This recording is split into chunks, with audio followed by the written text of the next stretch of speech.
मेरे साथ इस वक्त अनामिका हैं और अनामिका के पापा हैं। सर बहुत बहुत बधाई आपको 665 नंबर 720 में से। धन्यवाद बाकी आपको। रैंक को लेके बात इसलिए नहीं करूंगा क्योंकि उसको लेके अभी कंट्रोवर्सी चल रही है। कैसा लग रहा है, कब आपको पता चला कि बिटिया 665 नंबर पा गई? सर बीच में जब आंसर की आया हुआ था तभी ये क्लियर था कि 665-70 के बीच आ जाएगा। तो जानकारी तो पहले थी, लेकिन कल फर्स्ट टाइम पता चला, मेरा बेटा देख के बताया कि इतना है। क्या करते हैं लड़के आप? मैं वो अभी तो इंटर पास किया है। अच्छा, बाकी इंटर पास हाँ तैयारी में है यूपीएससी के। तैयारी करेंगे जी। अच्छा, तो जब आपको ये रिजल्ट का पता चला तो उस समय क्या रिएक्शन था आपका? अपार खुशी हुई कि सफलता मिल गई। बेटी को कई साल से लगी हुई थी और मेहनत उसकी रंग ले आई। बाकी अच्छा, ये मतलब माँ बाप को इसी दिन का इंतजार होता है? जी जी, बेसब्री से इंतजार होता है। बच्चों से ज़्यादा खुशी गार्जियन को होती है। बड़ा संघर्ष रहता है माँ बाप के लिए कि बच्चे ज़्यादा संघर्ष करते हैं, माँ बाप यही उनके साथ करते हैं, लेकिन बच्चों का संघर्ष ज़्यादा आवश्यक और ज़रूरी है। गार्जियन तो करता है, हर गार्जियन प्रयास करता है कि मेरा बेटा बेटी अच्छे हो जाएं, लेकिन करना बच्चों को है। किस तरह का, मतलब कि जैसे मैं चूँकि अपने पिताजी को देखा हूँ कि किस तरीके से वो सारी चीज़ों को हैंडल करते थे। बहुत आसान होता है, माँ बाप कभी जताते नहीं हैं, लेकिन मुझे लगता है कि कई बार जता देना चाहिए कि कैसे कैसे चीज़ें होती हैं, ताकि उनको इस बात का एहसास हो सके कि क्या कीमत माँ बाप देते हैं। है आपकी बात सही है, लेकिन आज बच्चे इतना सेंसियर हैं, कुछ समझते हैं कि मुझे करना क्या है। और अगर बच्चे के दिमाग में ये आ जाए कि मुझे करना क्या है, तो वो निश्चित रूप से सफलता पाएंगे। पहले तो उनके दिमाग में ये होना चाहिए कि मुझे ये चीज़ अचीव करनी है। बाकी गार्जियन तो हर गार्जियन लगा हुआ है, अपने हिसाब से प्रयास करता है कि मेरा बेटा बेटी अच्छे जगह सेटल हो जाए।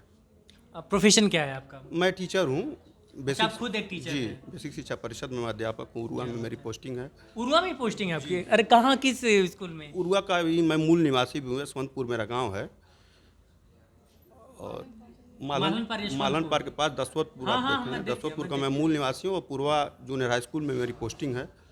अच्छा, पूर्वा ये शाही जी लोगों का पूर्वा? जी जी, वहीं जूनियर हाई स्कूल पे मेरी पोस्टिंग है। क्या बात है, मतलब आप तो घर के निकल गए हैं। मैं आपको जानता हूँ अच्छा। अच्छे से, आप मुझे नहीं पहचानते हैं। नहीं, अब तो पहचान गया। अब तो आप मेरे पिताजी भी वहाँ इंटर कॉलेज प्रिंसिपल से रिटायर है, मालन पार से। अभी 18 में रिटायर हुए हैं। क्या नाम हुआ उनका? इंद्र प्रताप चंद। अच्छा, मैं उनको जानता हूँ। हाँ आप मैंने जानते नाम सुना उनका। जी। तो अभी 18 में वो रिटायर हुए हैं। अच्छा अच्छा, क्योंकि अभी रिसेंटली जो है एक इंग्लिश का पेपर लीक हुआ था किसी साल। जी जी जी तो वहाँ पे मेरा विवाद भी हो गया था जी उसी जी कॉलेज जी में। जी, तब वो मैं रिटायर कवर करने पहुंचा था तो हो गए थे उस समय। दूसरे प्रिंसिपल साहब थे। जी जी जी। अब वो आनंद फानंद में कुछ गलतियां कर बैठे, बाद में जो है दोनों तरफ से माफ़ी वाफी हुआ। हाँ। उनको अपनी गलती का एहसास, खैर ये उस बात पे चर्चा नहीं करेंगे। तो सर अब थोड़ी बिटिया से बात कर लेते हैं। ये बताइए कि किस तरह से पढ़ाई चल रही थी आपकी? बस मतलब कंसिस्टेंट रहे, रोज़ पढ़ते थे। मतलब ये नहीं था कि बहुत ज़्यादा पढ़ना है, बहुत ज़्यादा पढ़ना है। पर हाँ, जो भी था 2-3 घंटे कोचिंग के बाद 4 घंटे रोज़ पढ़ना था। अच्छा, एक आध साल जब रिजल्ट नहीं आता है तो क्या मन में भीतर क्या चलता है कि छोड़ दें, करें क्या? एक्सपीरियंस क्या था? बहुत कुछ लगता है अंदर से कि मतलब छोड़ दें। मतलब बहुत सारे अच्छे ऑप्शंस भी हैं। बहुत लोग कहते हैं कि मतलब बीडीएस कर लो, बीएमएस कर लो। मतलब बहुत लोग नहीं, ऑलमोस्ट सब लोग कहते हैं कि नहीं हो रहा है तो बीडीएस कर लो, चाहे बीएमएस कर लो या फिर कुछ भी कर जब लो। टारगेट एमबीबीएस रहेगा तो फिर ये बीडीएस कहाँ समझ में आएगा? हाँ, मतलब मुझे पापा की एक बात याद है। पापा कहते थे कि नौकर मुझे क्यों बनना है जब मुझे पता है कि मैं कलेक्टर बन सकता हूँ। जब तुमको लगता है कि तुम एमबीबीएस पा सकती हो तो क्यों तुमको बीडीएस और बीएमएस करना है। तो बस वही था कि फिर मतलब यही सारी बातें याद करके फिर लगे हुए थे और फाइनली आज मतलब हो गया। सर से एक बहुत बड़ा बोझा हल्का। अच्छा, आप गांव में रहे हो कभी? हाँ, मतलब 6 तक हम लोग जब पढ़ते थे तो गाँव सर में ये एक्सपीरियंस आपने किया होगा, जब गेहूँ काटते हैं हम लोग, कटाई होती है तो जब सर पे रखते हैं जी। और जब खेत से लेके जाते हैं उसको गांव घर तक, और जब वो पटकते हैं तो काफ़ी सुकून महसूस होता है कि एक बोझ हल्का हो गया। ये लोग तो नहीं वो चीज़ किए होंगे, लेकिन मुझे लगता है कि आपने वो नहीं नहीं, फेस किया सब कुछ होता है। सब कुछ देखा है हमने। ऐसा नहीं है, हम लोग भी गांव से जुड़े हुए हैं। अब चूंकि बच्चों की पढ़ाई के लिए शहर आना था, बच्चों को पढ़ाना है। बाकी सारी चीज़ें मेरी गांव में भी है। आज भी मैं गांव से ही आया हूँ। अच्छा अच्छा, रिजल्ट का जब पता चला कि आज आना है जी यहाँ जी पे, जी। तो क्या पढ़ाई का रूटीन क्या था? पढ़ाई का रूटीन ये था कि डेली कितना घंटा कोचिंग के अलावा पढ़ती थी? मतलब पहले तो जब इनिशियल फेज़ था मतलब तो क्लास यहाँ पे बहुत ज़्यादा लगती थी तो 3-4 घंटा हो जाता था। लेकिन फिर बाद में जब थोड़ा ये लगा कि अब 1-2 महीने बचे हैं तो मतलब रात में मैंने 12-12, 14-14 घंटे पढ़ाई की है। मतलब सुबह 4-5 बजे सोते थे तो ये था कि 10-11 मॉक बजे टेस्ट का रोल क्या रहा है? मॉक टेस्ट का बहुत ज़्यादा रोल होता है आपके, मतलब क्योंकि मॉक टेस्ट ही आपको हेल्प करता है कि आप क्वेश्चन को कैसे क्रैक करोगे। कभी कभी आपको मतलब ऐसा होता है कि आपको कॉन्सेप्ट नहीं पता होता है, लेकिन उसमें मतलब क्वेश्चन में ही कुछ ऐसी चीज़ें होती है जो पकड़ के आप क्वेश्चन कर सकते हो। तो मतलब मॉक टेस्ट बहुत ज़्यादा इंपॉर्टेंट है मेरे अकॉर्डिंग तो, क्योंकि बहुत ज़्यादा इंपॉर्टेंट है। अभ्यास कितना जरूरी है?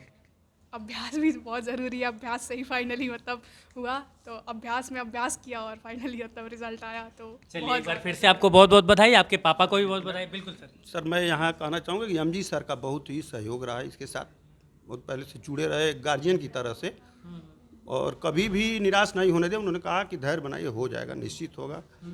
और इसका मैं उनका शुक्रगुजार हूँ कि उन्होंने एज ए गार्जियन इसको देखा। मैंने 4 साल जो है केमिस्ट्री फिजिक्स पढ़ाया है, मैं भी पहले पढ़ाता था, उसके बाद मैं फिर इस पेशे में आया।